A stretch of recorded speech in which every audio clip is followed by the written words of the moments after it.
Vient la question que vous détestez tous dans cette série de vidéos sur les questions les plus posées en entretien d'embauche. Quelles sont vos principales forces et vos principales faiblesses? Cette question permet aux recruteurs d'évaluer votre niveau de conscience de vous-même et de voir si vous êtes capable de faire une introspection honnête, une autocritique, une analyse de votre pratique professionnelle.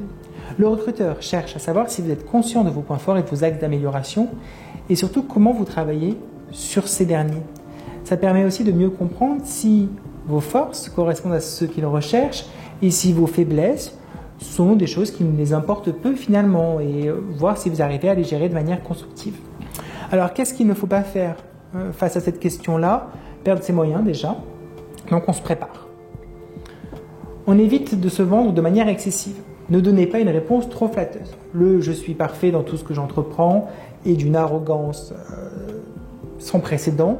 Pareil de dire que mon plus gros défaut, c'est que je suis perfectionniste. Ça paraît très prétentieux et surtout irréaliste. Ne cherchez pas non plus à cacher ou minimiser vos faiblesses. Évitez de dire « j'ai pas de faiblesse, je sais pas, j'ai pas réfléchi ». Non, c'est perçu comme un manque d'humilité, un manque de conscience de soi. Et surtout, évitez de choisir une faiblesse que vous auriez identifiée sans pour autant la contrer, sans réelle solution. Dire je suis trop perfectionniste, parce que c'est l'exemple le plus fourni en entretien, sans expliquer comment vous travaillez pour atténuer cet aspect, c'est contre-productif. Alors qu'est-ce qu'il faut faire? On va faire de l'honnêteté stratégique. J'aime bien ce verbe-là, j'aime bien ce vocabulaire-là. On va être honnête, mais stratégiquement. Donc on identifie en amont des forces qui sont pertinentes pour le poste. Pour les faiblesses, on choisit une faiblesse qui n'est pas rédhibitoire pour le rôle. Par exemple, si on est manager d'un établissement touristique, on ne dit pas qu'on est en retard tous les jours. Et surtout, on montre comment on travaille dessus pour l'améliorer. Le mieux, c'est d'utiliser des exemples concrets face à cette situation. Donc, utilisez des exemples réels pour expliquer vos forces et faiblesses. Ça va rendre votre réponse plus crédible et vous montrer sous un angle plus humain. Et surtout, vraiment, c'est la solution qui nous intéresse. Mettez en avant les efforts que vous faites pour vous améliorer sur les faiblesses. Pour chaque faiblesse que vous mentionnez, il est important de parler des actions que vous avez mises en place pour la surmonter. Allez, on prend un poste de responsable de communication. En ce qui concerne mes forces, je dirais que ma capacité à organiser et à prioriser les tâches est l'une de mes plus grandes qualités. J'ai, de par mes expériences, l'habitude de gérer plusieurs projets à la fois et de respecter les délais parfois très serrés, mais ce qui est essentiel dans un rôle de responsable de la communication, je dis essentiel, mais c'est aussi motivant pour moi.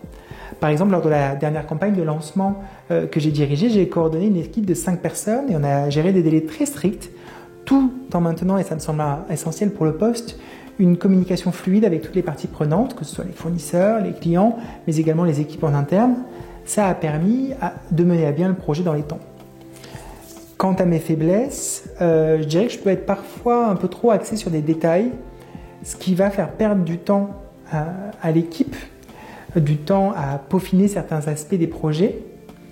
Alors je travaille activement à prendre du recul et à faire davantage confiance et pouvoir déléguer certaines missions aux autres membres de l'équipe pour gérer certains détails, ce qui me permettra de mieux me concentrer sur la vision globale et les priorités stratégiques. Mais c'est aussi ce goût du détail qui a mené à des résultats plutôt valorisants sur mes expériences passées. J'ai aussi mis en place des outils de gestion de projet qui m'aident à mieux suivre les tâches sans me perdre dans les détails, donc vraiment c'est quelque chose sur lequel je travaille. Dans cette réponse type, on présente des forces directement liées au poste, tout en faisant un parallèle avec nos expériences passées. On a une honnêteté sur nos faiblesses, tout en montrant des actions concrètes pour y remédier. On démontre ainsi à la fois notre capacité d'introspection et notre volonté de nous améliorer, des qualités très recherchées par les recruteurs.